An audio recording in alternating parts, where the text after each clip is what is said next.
What do you say to that? Were you able to hear the chiefs? Do you think what is the role that, let's just stick to your area of expertise, TV. What role does a TV newsroom play in this current conversation and how things maybe are perceived in communities?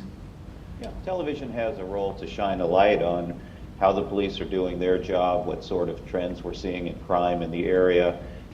And we have to do a good job with that. I think sometimes we're a little bit lazy. I think we cover the easy part of the story and go out and catch the crime scene and the police tape, but we don't really go beyond that to see what it all means and look at those trends. Why? Why do you think that is? Because it's easy often. As a veteran of television news yourself, you know, sometimes you're just running to get everything covered that you can. You're trying to put together a newscast with limited resources, and so crime stories are easy. Those surface crime stories are easy. There's always a crime scene. There's always a cop that'll talk to you. There's probably a witness next door. You can shoot that crime tape. And so you can cover a lot of very simple but not very meaningful crime stories in one day. One reporter can get out scene to scene and do quite a bit of work and really not tell the viewers much at all about the crime problem. So what should we be doing then? We should go beyond the who got stabbed today story. Those have value in the news, and we probably need to put a little bit of time into that. But we should do, as your first guest talked about, look at these crime numbers. They're going down, down, down, and those don't get covered. We tend to leave people with an impression, and there's a lot of research to this, that people who watch a lot of television news think that the crime problem is getting worse, and they expect that the world is a much more violent place than it is because what they see is out of context with what's really happening. And so that context is what's often missing in news coverage, especially television news, and we don't do a good job of putting it with the story. Has that evolved at all over the last, I don't know, couple of decades? You know, because there was a time, I think the general public knows the phrase, if it bleeds, it leads. That kind of made its way into our general vernacular.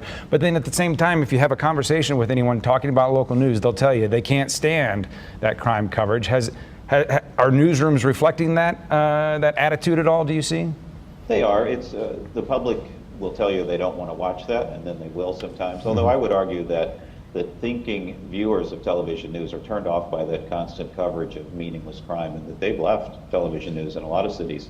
They just don't think there's anything there for them, that the coverage doesn't tell them anything about how they live their lives, whether they're safe or not. And so I think we've lost viewers over the years as we strive to gain them with this sort of coverage. Is this a challenge when you're training the future leaders of a lot of newsrooms? What's your challenge to try to maybe adjust this trend a little bit? I think the biggest challenge is we're a competitive business. If you watch one channel, that means you're not watching the others, and we live and die by the ratings on the commercial side. And so it's very hard to not go cover a story that your competitors are covering. And it's very hard to explain to your viewers why that is, although thanks to social media and the more two-way communications that we have with our viewers now, we can talk about that. We have a segment every week on our station where we answer their complaints and talk about why we covered something one way and sometimes why we didn't cover something at all. But it's tough. That's the hardest thing, is to resist that urge to run in the same direction as everyone else. Of course, sometimes the news is just bad. Is there a responsibility to cover something? I mean, for those who wouldn't never know, most newsrooms have a bank of police scanners that you can monitor, and I've heard stories of some newsrooms just shutting those off and saying, "We're not doing that anymore." Is there a disservice to doing something that radical? Yeah, that's probably irresponsible. How would you like to have done that on 9/11 and be the last to find out that had happened? So, no, listening and frankly even rolling a crew to cover these things, I think there's nothing wrong with that. Sometimes I'll be interested in a viewer will complain about how we're working a story, not what we reported. And I said, well, give us a chance to decide what we're going to put on the air and online. Don't complain until you see what we decide. We may decide this is not a story. We may cover it differently than you think we will. So, no, we have to be ready, and that's often a hard part of it. You commit some resources to a story that looks like it'll be a big deal, and I think the gutsy editor is the one who says, you know, we put half a day into that, but it's not a story. It's not worth covering, and that's tough because you still have 30 minutes to fill at 6 and 35 more at 10 and so on. So we've got to figure out how to put that all together. Yeah, these are you're teaching, but not just in the classroom. You teach by working as the news director for several years in a newsroom.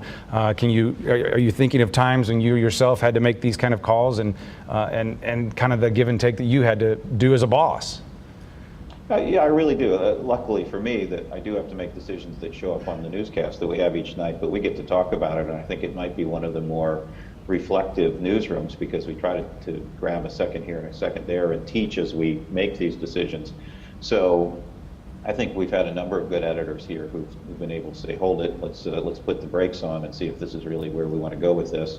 And you know from your newsroom time that you put on the news at 6 o'clock and you stand there and you look at monitors where everybody's on at the same time and you look to see what the other guys did and what you did. And over the years, I'm not perfect and I certainly have regretted a few decisions, but I think I've been happy with the vast majority of them, even if it means somebody else is on a story that we decide not to cover.